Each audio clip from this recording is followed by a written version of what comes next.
Praise the Lord. உங்கள் மேல் இருக்கிற அழைப்பின் ரகசியத்தை பற்றி நீங்கள் தெரிந்து கொள்ள வேண்டும். தேவன் சொல்றாரு யோசுவாவை பார்த்து, நீ உயிரோடு இருக்கும் நாளெல்லாம் ஒருவனும் உனக்கு முன்பாக எதிர்த்து நிற்பதில்லை. நான் மோசேயோடு இருந்தது போல உன்னோடும் இருப்பேன். நான் உன்னை விட்டு விலகுவதும் இல்லை, உன்னை கைவிடுவதும் இல்லை என்று சொல்லுகிறார். நீங்க நினைக்கலாம், நான் மோசேயை போல இல்லை, யோசுவா போல இல்லை, சாமுவேலை போல இல்லை அப்படின்னு. ஆனால் உங்கள் தலையின் மேல் தேவனுடைய அழைப்பு இருக்கிறது. தேவன் உங்களை ஆசாரியராக, தேவன் உங்களை தீர்க்கதரிசியாக, தேவன் உங்களை ஊழியக்காரராக அழைத்திருக்கிறார். நீங்கள் உங்களை அந்தகாரத்தினின்று ஆச்சரிய ஒலிக்கு வரவழைத்தவருடைய புண்ணியங்களை அறிவிக்கும்படி தெரிந்து கொள்ளப்பட்ட ராஜரீக சந்ததி, நீங்கள் ஆசாரிய கூட்டம். தேவன் அழைத்த ஒவ்வொருவரையும் பார்த்துதான் தேவன் இந்த வார்த்தையை சொல்லுகிறார். இது யோசுவா மோசே அப்படின்னு கிடையாது.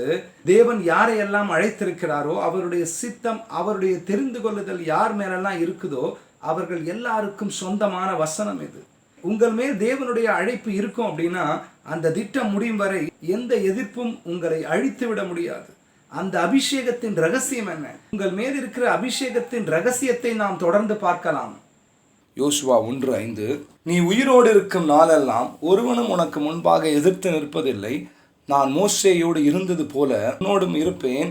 நான் உன்னை விட்டு விலகுவதும் இல்லை, உன்னை கைவிடுவதும் இல்லை. இந்த வார்த்தை ஆண்டவர் சொல்றாரு. ஏன் இதை சொல்லணும் அப்படின்னா, யோசுவா யார் அப்படின்னா ஒரு மோசேயினுடைய ஒரு வேலைக்காரனா, மோசேயோட அந்த கோயில் பிள்ளைன்னு சொல்லுவாங்கல்ல, அந்த மாதிரி மோசே கூட இருந்த ஒருவன், மோசேயுடைய வேலைக்காரன். யோசுவாவை பற்றி சொல்லும் பொழுது வேதம் இப்படியாக சொல்லுகிறது, கர்த்தர் மோசேயின் ஊழியக்காரனான, கர்த்தரின் ஊழியக்காரன் போல மோசேயினுடைய ஊழியக்காரன் யார்? யோசுவா. அப்போது இதுதான் அவரோட இன்ட்ரோடக்ஷன். யோசுவாவோட இன்ட்ரோடக்ஷன் இப்படி தான் இருக்குது. ஆனால் அவர் எப்படி இருந்தாலும் ஒரு பயிற்சி பெற்ற ஒரு போர் வீரன், ஒரு படை வீரனாக இருந்தார். அவர் யுத்தத்துக்கெலாம் போகிற ஒரு படை வீரன் மாதிரி அவர் ஒரு பயிற்சி பெற்றவராக உருவாகி இருந்தார். இப்போ தேவன் இவரை பார்த்து சொல்கிறாருன்னும் பொழுது, மோசே ஒரு லெஜண்ட். அவர் கர்த்தரிடம் நேரடியாக பேசி, அவரோட முகமுகமாக பேசி, அவரோட நியாய பிரமாணங்களை பெற்றுக்கொண்டு மக்களை இந்த அளவும் வழிநடத்தி பெரிய பெரிய அற்புதங்களை செய்து ஒரு பெரிய மக்கள் தலைவர், ஒரு லெஜண்ட். ஆனால் இப்போ அவரோட இடத்துல இவர் வரணும் அப்படின்னு வச்சிங்களேன், இவருக்கு அதுக்கான தகுதி இருக்கானா தெரியல. அவருக்கே தெரியல, அவருக்கே கான்ஃபிடென்ட் இல்லை. ஏன்னா அவர் யோசுவா தன்னை ஒரு போர் வீரனை தாங்க பார்த்தாரு. ஆனால் இங்கே என்ன நடக்குது, தேவன் அவரை எப்படி பார்க்குறாரு அப்படின்னா, தகுதி வாய்ந்த ஒரு மக்கள் தலைவரை, அடுத்து வர மோசேக்கு அப்புறம் வர ஒரு மக்கள் தலைவனாக பார்த்தாருங்க. தகுதி உள்ளவங்களை தேவன் அழைக்கிறதில்ல, தகுதி இல்லாதவனை எடுத்து தேவன் தகுதிப்படுத்துகிறார், தகுதி உள்ளவர்களாக மாற்றுக்கிறார். அதுதானே ஒரு தேவனாக இருக்க முடியும். மனுஷங்க வேலைக்கு எடுக்கிறாங்க அப்படின்னா கண்டிப்பாக தகுதி உள்ளவங்க தான் எடுப்பாங்க.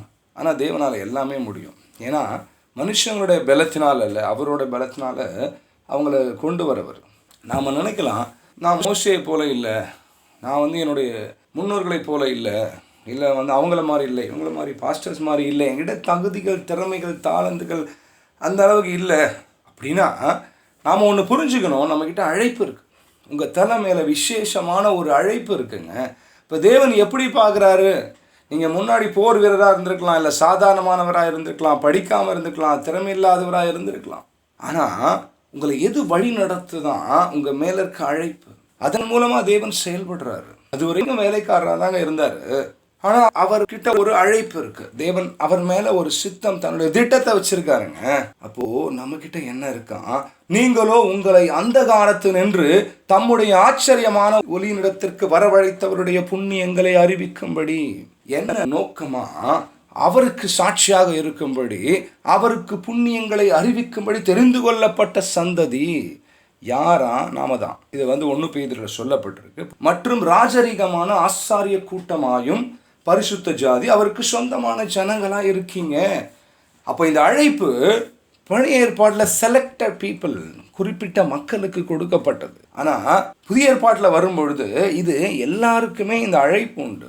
நீங்கள் யார்? ராஜரீகமான ஆசாரிய கூட்டம். இது எதுக்காக அப்படின்னா, அவருடைய புண்ணியங்களை, அவர் செய்த காரியங்களை அவருடைய மகிமைக்காக சாட்சியாக அறிவிக்கும்படி தெரிந்து கொள்ளப்பட்டவங்க நாம் ஒவ்வொருவரும். நம்ம தலைமையில தேவன் இந்த அழைப்பை வச்சிருக்காரு.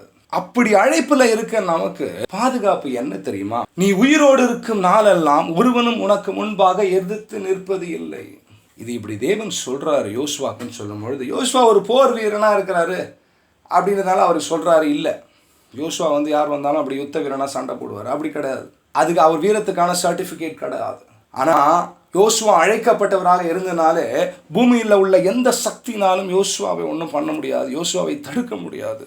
ஏன்னா அந்த அழைப்பில் தேவ திட்டத்தை அவர் நிறைவேற்றணும். நமக்கு கொடுக்குற மிகப்பெரிய ஒரு பாதுகாப்பு, உங்களை அழைத்தவர் உங்களை பாதுகாத்து கொள்ளுவார். நீங்கள் அழைப்பில் இருந்தீங்கன்னா யாராலும் எதுவும் உங்களை பண்ண முடியாது. அது வரைக்கும் எந்த மரணமும் எந்த வியாதியின் பிரச்சனையும் உங்கள் மரணத்துக்கு கொண்டு போகிற அளவுக்கு தேவன் விடவே மாட்டார். ஒரு பெரிய பாதுகாப்பு அங்கே உண்டாகுது. ஆனால் பிரச்சனை என்ன அப்படின்னா, நம்ம என்ன பண்ணணும், அந்த அழைப்புக்குள்ளே வந்துடணும். தேவன் இங்கே அதுதான் சொல்கிறாரு, இவருக்கு வெளிப்படுத்துகிறார், யோசுவாக்கு இதை வெளிப்படுத்துகிறாரு. இப்போ அழைப்பில் இருக்கிற ஏற்கனவே மோசேக்கு ஊழியம் பண்ண தொடங்கிட்டார்.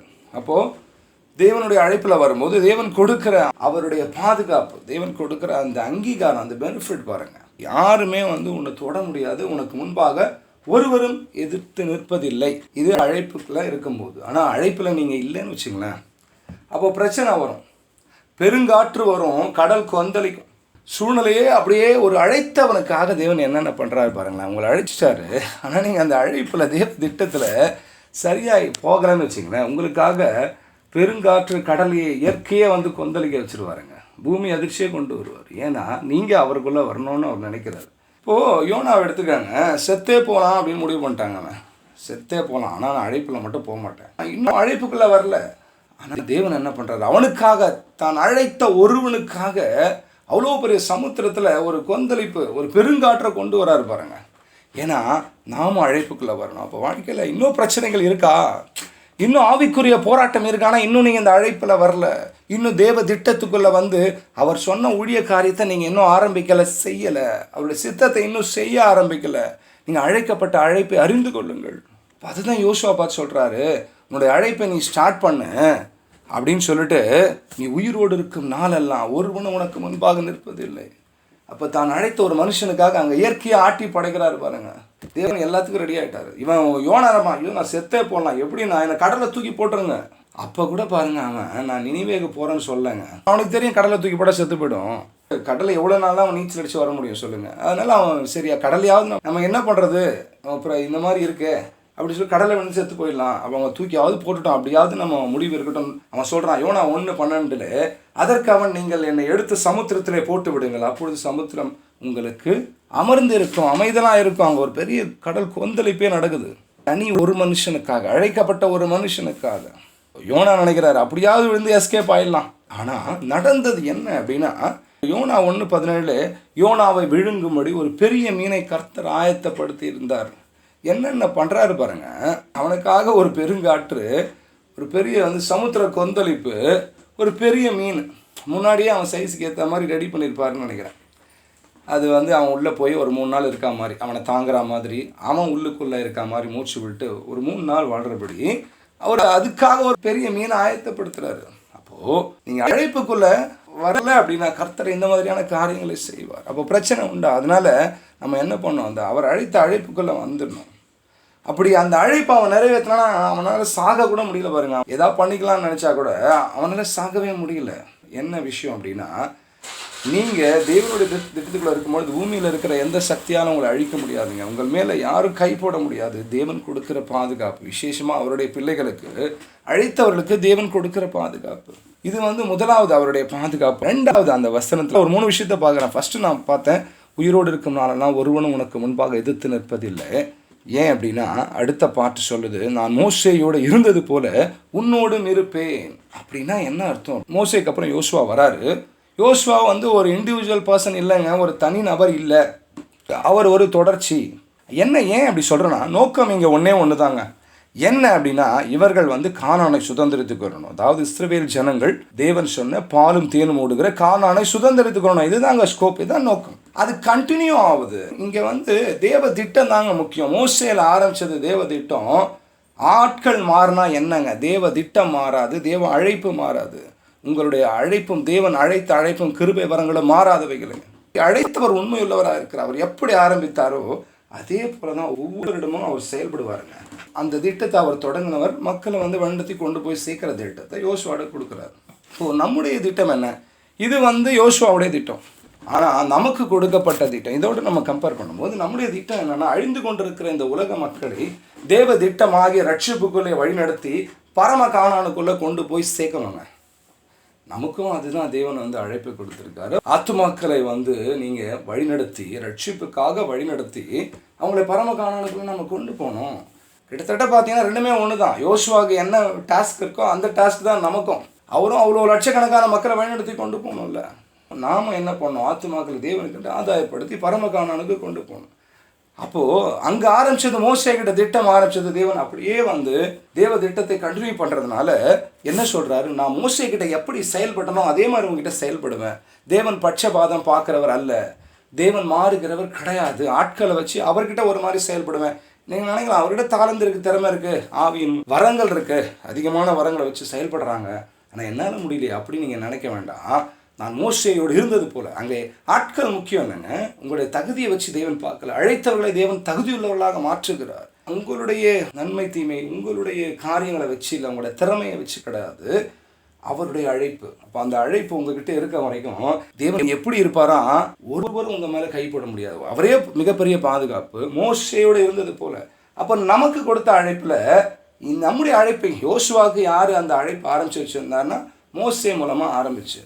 ஆனால் நமக்கு எப்போ அப்போஸ்தலர்கள் சுவிசேஷத்தை சொல்ல ஆரம்பித்தாங்களோ அப்போஸ்தலர்களோடு இருந்தவர் நம்மோடும் அதே போல் இருக்கிறாருங்க. நமக்கு கொடுக்கப்பட்ட டாஸ்க் என்னவா? நீங்கள் புறப்பட்டு போய் சகல ஜாதிகளும் சீஷராக்கி பிதா குமாரன் பரிசுத்தாவின் நாமத்தினாலே அவர்களுக்கு ஞானஸ்தானம் கொடுத்து நான் கட்டளையிட்ட யாவையும் அவர்கள் கை கொள்ளும்படி அவர்களுக்கு உபதேசம் பண்ணுங்கள். இதுதான் நம்முடைய ஸ்கோப்பு. ஏன் அப்படின்னா அவங்களையும் பரம காணானுக்குள்ளே கொண்டு போகணும். இது யார் ஆரம்பிச்சதுன்னா ஆவியானவர் ஆரம்பித்து அப்போஸ்தலர்கிட்ட கொடுத்தாரு. அப்போஸ்தலர்கள் மேலே இந்த தேவ திட்டம் அப்படியே கண்டினியூ ஆகுதுங்க. நான் இதை தான் சொன்னேன். மோசே மூலமாக ஆரம்பித்த மக்களை கொண்டு போய் கானானில் சேர்க்கணும் அப்படின்ற திட்டம் யோசுவா வந்தாலும் கண்டினியூ ஆகுது. தேவ திட்டம் ஒன்று தான். ஆட்கள் மாறினா என்ன? அப்போ அப்போஸ்தலர்கள் ஆரம்பித்து வச்சதை இன்றைக்கி நம்ம மூலமாக தேவன் கண்டினியூ பண்ணுறாரு. இது நம்ம மேலே உள்ள தேவ திட்டம், இது அழைப்பு. எல்லாருக்கும் இந்த அழைப்பு இருக்குது, அதை நாம் செய்யணும். அப்போ அவங்க கிட்ட ஆரம்பித்தவர் இன்னும் அதை வந்து நம்மகிட்டையும் கண்டினியூ பண்ணுறாருன்னா அவர்களுக்கு என்ன கொடுத்தாரோ அதை நமக்கு கொடுப்பார்.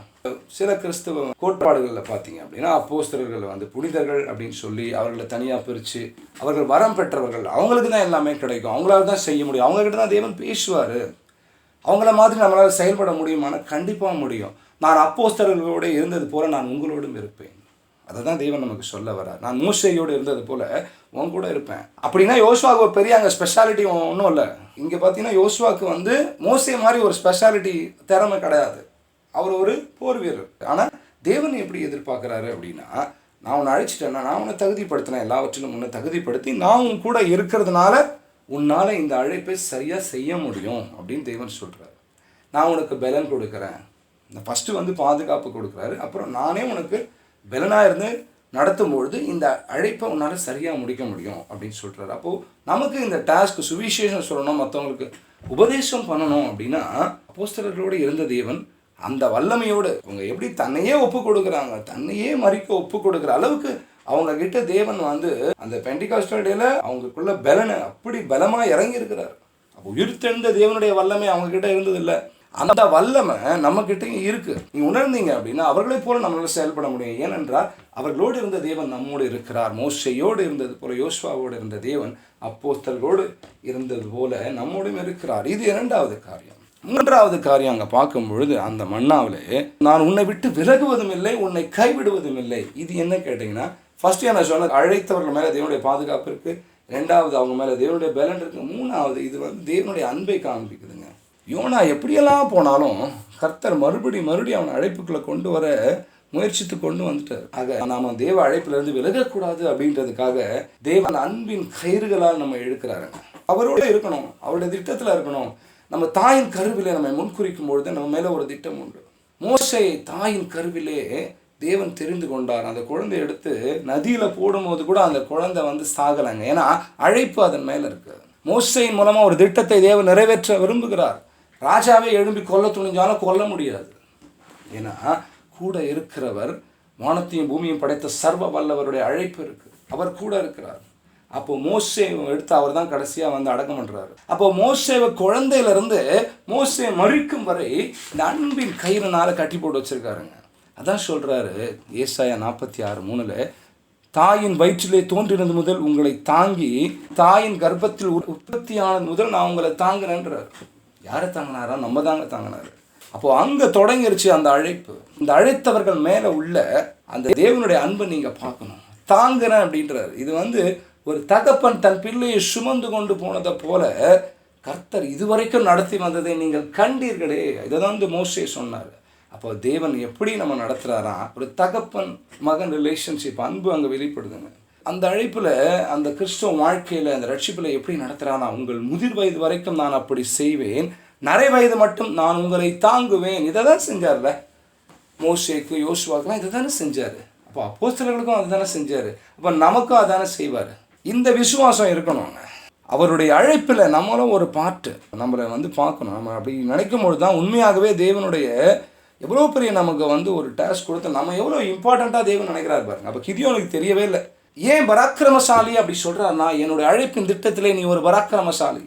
அவன் வாழ்க்கையில் வேணால் அழைப்பு தெரியாத வரைக்கும், ஐயோ நான் சிறிய கோத்திரமாச்சே, மனாசே கோத்திரத்தில், அப்போது ஒரு சிறிய கோத்திரம் அப்படி இருக்கும் பொழுது அப்போ தேவன் சொல்கிறார், நீ ஒரு பராக்கிரமசாலி, நீ ஒரு யுத்த வீரனாக இருப்ப என்னுடைய திட்டத்தில். அப்போ தேவன் எப்படி பார்க்குறாரா, அவங்க மேலே வச்ச அழைப்பின் மூலமாக தான் உங்களை பார்க்குறாரு. நீங்கள் உங்களை சிறியவங்களா இல்லை தகுதி இல்லாதவங்களா நினச்சிக்கலாம், ஆனால் உங்களை தகுதி உள்ளவராக அவர் மாற்றி இருக்கிறார். அதான் உங்கள் முதிர் வயது மட்டும் நான் அப்படி செய்வேன், நிறை வயது மட்டும் நான் உங்களை தாங்குவேன், ஏந்துவேன், நான் சுமப்பேன், தப்பு வைப்பேன். இப்போ வேறு என்னங்க வேணும்? அதான் சொல்ல, நான் உன்னை விட்டு விலகுவதும் இல்லை, உன்னை கைவிடுவதும் இல்லை. அப்போ தேவன் கொடுக்குற அந்த பாதுகாப்பு, உயிரோடு இருக்கனால நான் ஒருத்தவங்க மேலே கைப்பட முடியாது. நான் மோசையோடு இருந்தது போல் அந்த பலன், அந்த திட்டத்தில் என்ன இருக்கோ, அவருக்கு என்ன கொடுத்தனோ, அவர் பெரிய லெஜெண்டாக இருக்கலாம், பெரிய வழிநடத்தினா, அதே நான் உனக்கு கொடுப்பேன். இது 2வது சொன்ன. 3வது அந்த அன்பு தேவன் காமிக்கிறார். இதெல்லாம் தேவன் சொல்லி ஒரு அழைப்பு உங்கள் மேலே இருக்குது. ஆக இன்னைக்கு நீங்கள் செயல்படுங்கள். அப்போஸ்தலர்களை போல நீங்கள் தாராளமாக எழுந்து நீங்கள் செயல்படலாம். சுவிசேஷம், நீங்களும் சுவிசேஷனுடைய வேலையை செய்யுங்க. அப்போஸ்தலர்கள் எல்லாம் அதை தான் செஞ்சாங்க. ஆனால் அவர்களோடு தேவன் இருந்தார், பரிசுத்த ஆவியானவர் அவர்களை பலப்படுத்தினார். அதுபோல் நீங்களும் செய்யுங்க, உங்கள் கூட நான் இருப்பேன் தேவன் சொல்கிறார். ஆனால் கடைசியில் இதெல்லாமே சொல்லிட்டு ஒரு நிபந்தனை ஒன்று சொல்கிறாரு. இதை தான் நம்ம செய்யணும். அவர் இத்தனை விஷயங்கள் நமக்கு கொடுக்குறாரு. அழைப்பில் நம்ம பார்த்தோம், அவருடைய பலன், அவருடைய அன்பு, அவருடைய பாதுகாப்பு எல்லாம் வருது. அவரே நம்மளை ஃபுல்லாக டேக் கேர் பண்ணுறாரு.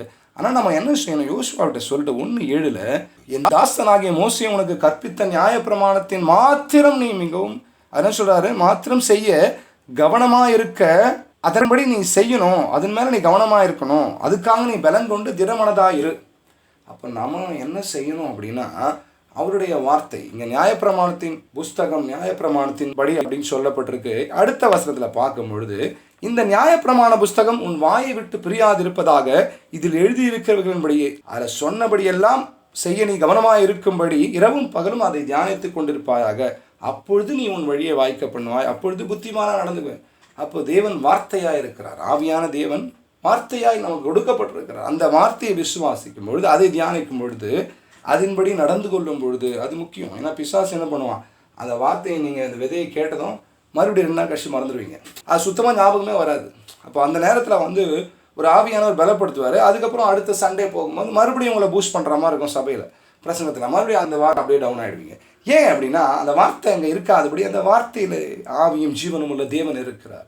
அப்போ அதை தியானிக்கும் போது, அதை மறுபடியும் நோட் பண்ணி வச்சு அதை தியானிக்கும் பொழுது உங்களுக்குள்ளே ஆவி அனல் உண்டாகும். அப்போ நீங்கள் அதன்படி நீங்கள் நடக்கணும். அப்போ அதை நீங்கள் தியானித்து அதன்படி நடக்கும் பொழுது பாவத்திற்கு இடம் கொடாத ஒரு வாழ்க்கை, பிசாசுக்கு இடம் கொடாத ஒரு வாழ்க்கை, அவன் அதை அழகாக எடுத்து போட்டுருவான். அந்த விதவை எடுத்து போட்டு உங்களை டைவெர்ட் பண்ணுவான் உலகத்துக்குள்ளே. அதுக்கு இடம் கொடாதீங்க. நீங்கள் அந்த வார்த்தையின்படி எழுதி இருக்கிறவர்களின்படி எல்லாம் செய்ய நீ கவனமாக இருக்கும்படி, அதுக்கு மேலே நியாயப்பிரமாணத்தின்படி எல்லாம் செய்ய கவனமாக இருக்க மாத்திரம் நீ அதை மட்டும் பண்ண. அதான் தேவன் அழகாக சொல்கிறாரு, நீ அதை மட்டும் பண்ண, அதன்படி மாத்திரம் செய்ய நீ பலங்கொண்டு திறமனதாயிரு. நாம உண்மையாகவே அப்படி ஒரு வார்த்தையோடு தேவனோடு இணைந்த வாழ்க்கையில் இருக்கும் பொழுது நீங்கள் அந்த தேவ திட்டம் உங்களுக்கு சரியாக தென்படும். அது உங்களுக்கு கான்ஃபிடென்ட்டாக தெரியும். அதன்படி நீங்கள் உள்ளே போயிட்டீங்கன்னா கர்த்தரே உங்களை டேக் கேர் பண்ணி எல்லாவற்றையும் அவர் பார்த்து கொள்வார். மோசேயோடு இருந்தது போல, யோசுவாவோடு இருந்த தேவன் அப்போஸ்தலர்களோடு இருந்தது போல உங்களுடன் இருந்து உங்களை வெற்றிகரமான கிறிஸ்தவ வாழ்க்கைக்குள்ளே நடத்தி உங்களை ஆசீர்வதிப்பார். தேவன் இந்த வார்த்தையோடு நம்மிடத்தில் பேசினதற்காக தேவனுக்கு நன்றி செலுத்திக் கொள்கிறேன். ஆமென்.